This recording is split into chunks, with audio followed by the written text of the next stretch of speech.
Bonjour! Aujourd'hui, petite vidéo sur quelle a été l'idée, quel a été l'élément déclencheur pour créer le Palahook.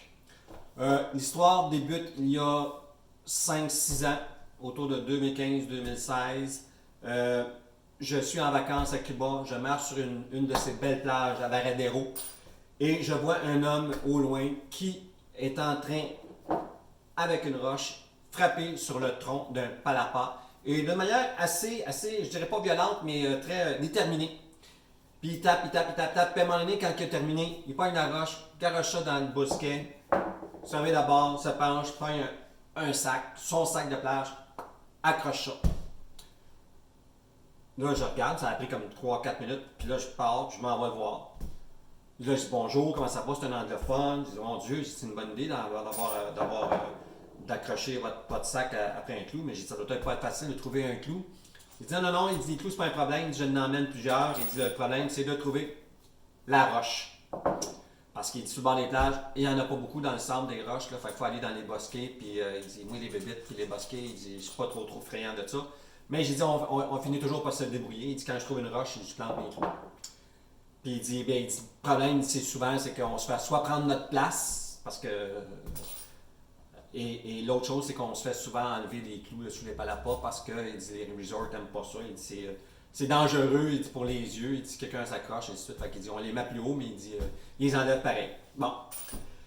Suite à ça, je pars, puis je me mets à marcher, puis je me suis mis à observer les gens parce que je trouvais ça cette idée. J'ai dit, mais il est tout seul à faire ça, là? Oui, il est tout seul à accrocher des clous. Je n'ai pas vu, jamais vu personne d'autre. J'ai vu quelques fois des Palahooks avec des clous tout rouillés là, qui dataient de plusieurs moments, de plusieurs années, là, je pourrais dire. Mais les gens qui fixent leur sac au tronc d'un palapa, non. Mais j'ai vu beaucoup de gens, par exemple, qui, à travers les traverses pour tenir le toit, accrochaient leur sac qui se pendait, ainsi de suite, ainsi de suite. Fait que là, je me suis observé et je me suis rendu compte que c'était pas mal plus répandu, que cette problématique-là était pas mal plus présente que je pouvais penser, parce que souvent, on se promène, on regarde sans nécessairement porter attention. Puis là, je me suis mis à porter attention. Tout le reste de mon voyage, je me suis dit, tabarouette, je comptais, puis plus que j'allais loin, plus que je voyais des gens arriver, puis accrocher, puis ainsi de suite. Fait que l'idée est venue tout simplement d'un clou, d'une roche, puis d'un homme qui décidait qu'il voulait plus mettre son sac de plage dans le sable, fait qu'il s'est accroché là. Fait que des fois, c'est bien pour dire que les inventions, des inventions, ben, ça répond à des problèmes qui existent, mais souvent les problèmes existent, mais on ne les voit pas parce qu'on s'est habitué à vivre avec.